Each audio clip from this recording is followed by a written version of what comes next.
या बातमीचे प्रायोजक आहेत Qadri multi specialist hospital Solapur. महानगरपालिकेच्या वतीने सुरू असलेल्या शुभराय आर्ट गॅलरी येथे एक व्यक्ती बेशुद्ध अवस्थेत मिळून आला। त्यास उपचारासाठी शासकीय रुग्णालयात दाखल केले असता तो मृत झाल्याचे डॉक्टर पूजा लवटे यांनी सांगितले आहे। भारत रमेश बडूरवाले, वय वर्ष 22, राहणार बापूजी नगर सोलापूर असे मृत तरुणाचे नाव आहे। 22 डिसेंबर 2023 रोजी सकाळी 8:45 सुमारास महानगरपालिकेच्या पाठीमागे असलेल्या शुभराय आर्ट गॅलरी येथे चालू असलेल्या नवीन बांधकामाच्या पायामध्ये बेशुद्ध अवस्थेत मिळून आल्याने त्यास उपचारासाठी सदर बाजार पोलीस ठाण्याचे police head constable MS Nadaf यांनी दाखल केले।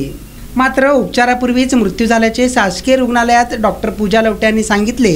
या घटनेची नोंद सिव्हिल पोलीस चौकीत झाली असून पुढील तपास पोलीस करीत असल्याची माहिती समोर आली आहे। सोलापुरात वैद्यकीय क्षेत्रात उत्तुंग भरारी घेतलेले व ISO नामांकन मिळालेले हॉस्पिटल म्हणजे कादरी मल्टी स्पेशलिस्ट हॉस्पिटल। 24 तास मेडिकल औषधांची सुविधा, सुसज्ज महिला वार्ड, अत्याधुनिक तंत्रज्ञानाचे ICU, ऑपरेशन थिएटर, बालरोग विभाग, प्रसूती रूम, हाय टेक्नॉलॉजीचे एक्स-रे रूम, सोनोग्राफी, अत्याधुनिक ICU विभाग आणि 24 तास इमर्जन्सी सर्व्हिस ही।